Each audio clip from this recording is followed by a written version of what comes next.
Parasha of the week, Beshalach, in the book of Exodus. Let me get this off here. The Israelites crossed the Red Sea. The Egyptian army was destroyed, and the people were finally rid of this tyrannical Pharaoh. At long last, they could relax. 400 years of assaults on their bodies and their souls, 400 years of fear and violence had ended. All was good. The Israelites had God on their side. God nourished them with manna. God protected them. God navigated for them. There was no chance of getting lost out there in the wilderness. There was the pillar of fire by night and the cloud by day. It was better than any GPS system that would ever be invented. God even fought Israel's wars. At the Red Sea, as the Pharaoh's chariots were fast approaching, Moses declared to the panicked people, "Have no fear. God will fight for you. All you need to do is stay silent and observe the great deliverance." So when the Israelites were attacked by a desert tribe called Amalek, soon after the crossing, it must have come as a rude shock. What? Again? No sooner had we left 400 years of slavery, no sooner had God defeated the mighty Egyptian army that we must now confront a new enemy threatening our survival. Later, Jewish tradition considered Amalek not a specific tribe, but a general description of evildoers, those who attack vulnerable people, who believe that might makes right. In other words, the struggle against evil never ends. It doesn't end with the destruction of one enemy. There are always more enemies. There was hardly any respite at all between the destruction of Pharaoh and the praying of the people of Amalek. Life is a nonstop battle, a perpetual struggle. A struggle against the forces that could destroy us, whether those forces are natural, viruses, cell mutations, storms, droughts, or threats from other people. Amalek attacked at the moment of the people's greatest weakness, when they were famished and weary. They preyed on the weakest of the lot. The Bible tells us they preyed on the stragglers. It's what evil always does. It gains supremacy when we let our guard down. And it strikes the weak first, those least capable of resisting. When this savage clan attacked, the people must have assumed that God would destroy Amalek as God destroyed Egypt, a much more powerful foe. They probably expected Moses to say the same thing he said just a short while ago. "Have no fear. God will fight for you. All you have to do is stay silent and observe the deliverance." But that's not what happened. The Israelites had to fight on their own. "Prepare for battle against Amalek," Moses instructed Joshua. There would be no miracle on this day. If they were going to prevail, they would have to do it on their own. The Torah doesn't give us any details about the battle. We don't know how many men fought. There is no description of strategy or tactics. We know only one basic detail. Moses climbed a hill overlooking the clashing sides, and whenever he raised his hands, Israel prevailed. But whenever he lowered his hands, Amalek prevailed. When Moses' hands grew weary, we read that two men, Aaron, Moses' brother, and Hur, Moses' brother-in-law, according to tradition, took a stone, placed it under Moses so that he could sit, and the two men, one on each side, held Moses' hands aloft until Joshua overwhelmed Amalek. Now, Jewish tradition is careful to emphasize that Moses' hands did not make or break the battle. There was no miracle here. It wasn't the actual raising of his arms that somehow supernaturally swung the war. Rather, the rabbis emphasized that what Moses was doing was encouraging the people to look at him. That's why he was situated on the hill overlooking the battle. And that is why he wanted his arms to stay aloft. By raising his arms, the people would see their leader and gain strength. No person can withstand the force of gravity alone. We can only keep our arms up aloft for a short period of time. And that's what the people saw on the hill.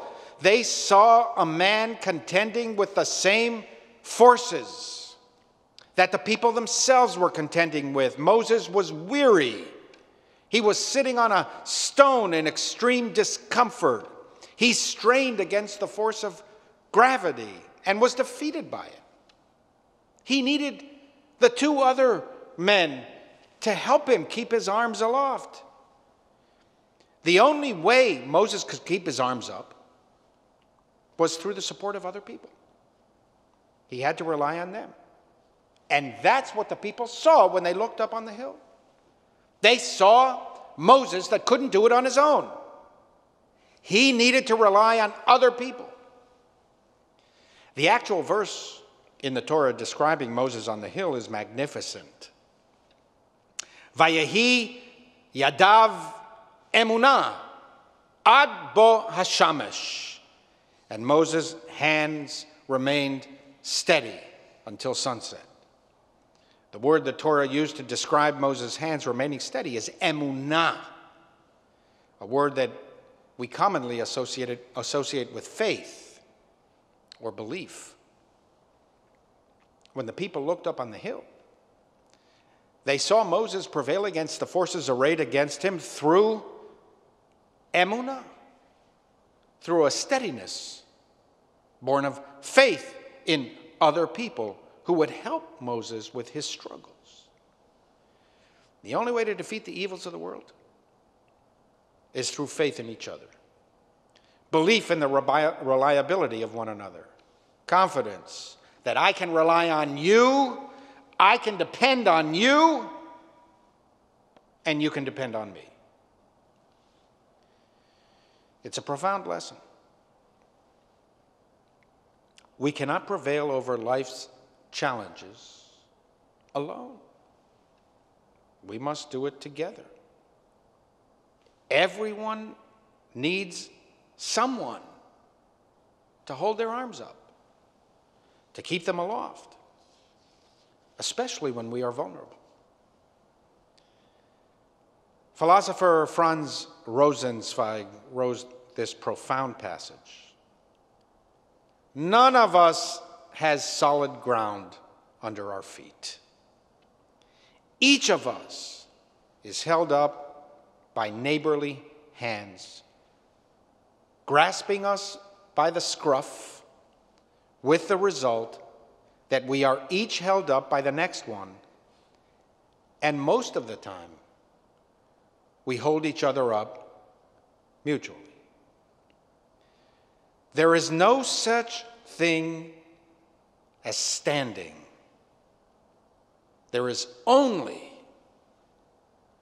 being held up.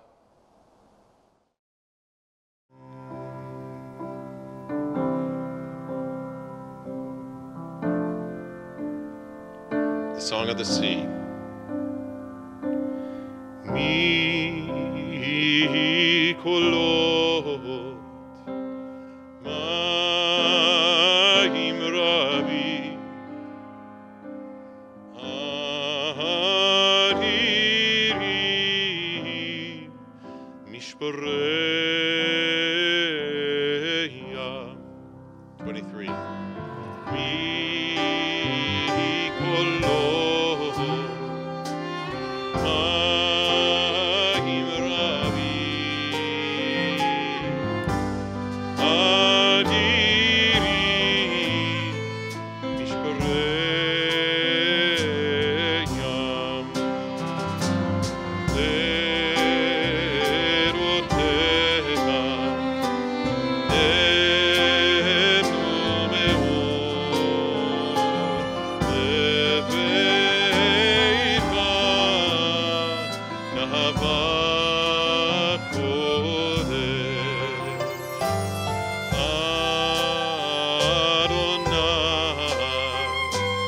לאורך ימים,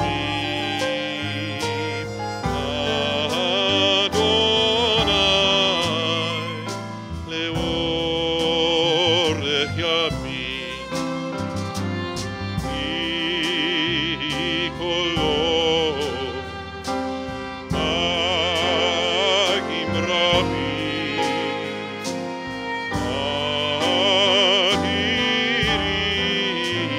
אדירים, משברי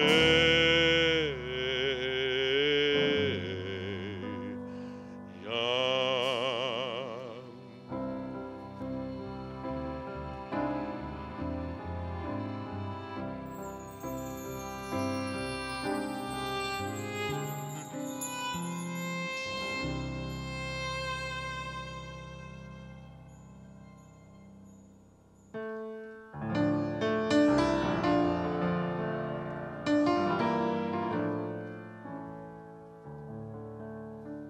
ברכו את אדוני המבורך.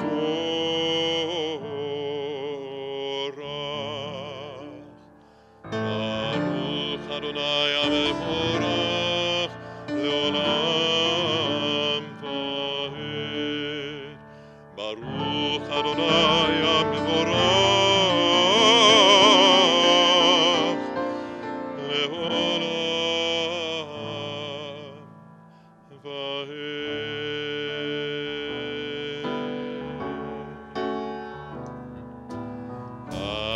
אהבת עולם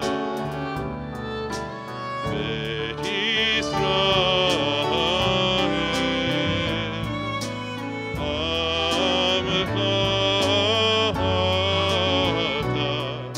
אהבת, תורה ומצוות, חוקים ומשפטים, אותנו לימדת, אותנו לימדת. על כן אדוני אלוהינו משכבנו, וחומנו נשיח בחוקיך, ונשמח בדברי תורתך ובמצוותיך לעולם ועד. כי הם חיינו לאורך ימינו, ובהם נגה יומם ולילה, נגה יומם ולילה. באהבתך אל תסיר ממנו לעולמים. ברוך אתה אדוני נותן עמו ישראל, אוהב עמו ישראל.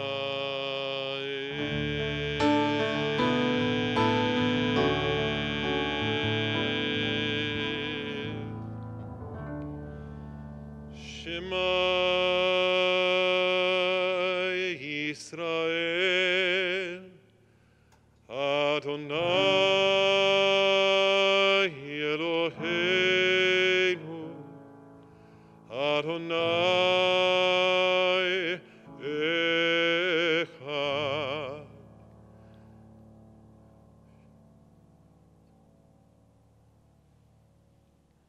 ואהבת את אדוני אלוהיך בכל לבבך ובכל נפשך ובכל מאודיך.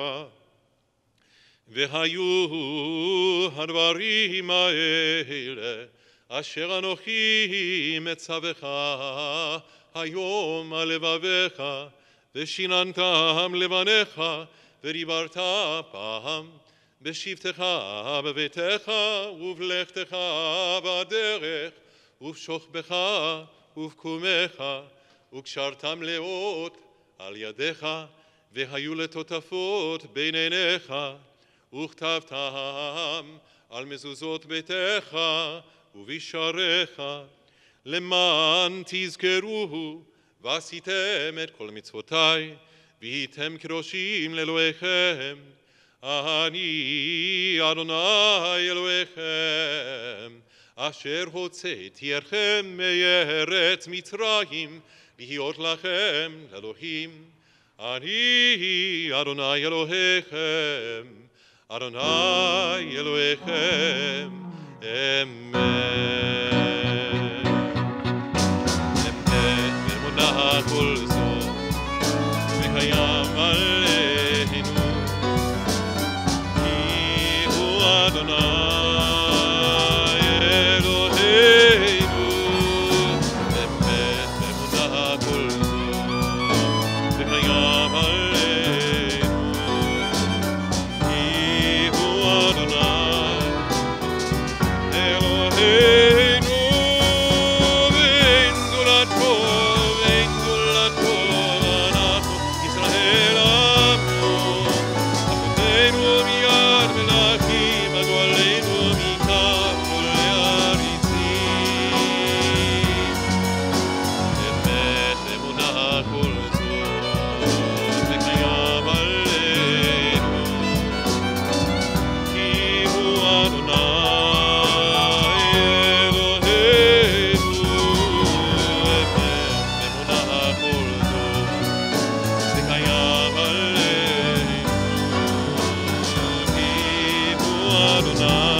ברצון קיבלו עליהם משה ומרים ובני ישראל, לחנו שירה בשמחה רבה, יאמרו כולם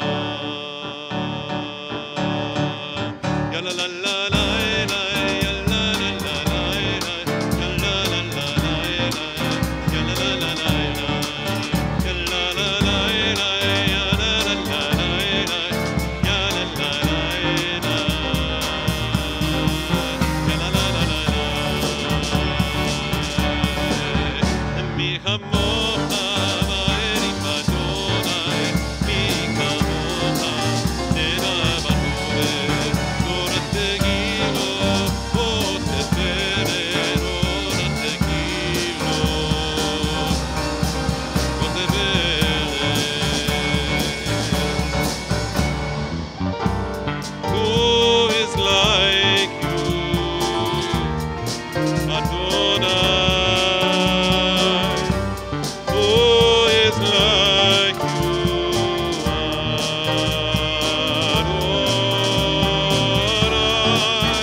Adonai,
העולם יד חזק ממנו, ברוך אתה אדוני קהל ישראל.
Adonai Sefatai Tiftach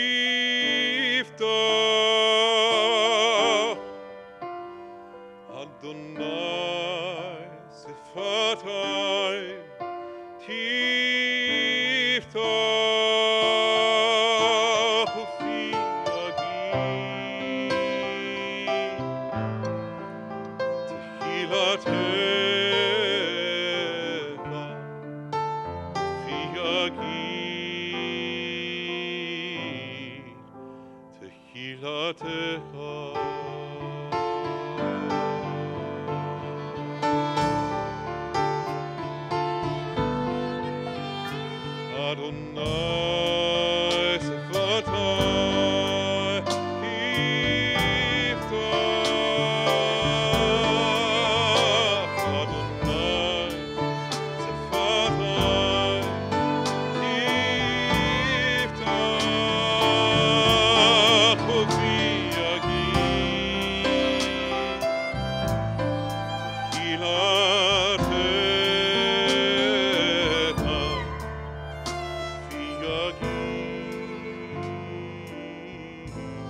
We would be pleased to send a complimentary DVD of this program to anyone who wishes to support JBS with a tax-deductible gift of $36, double chai or more.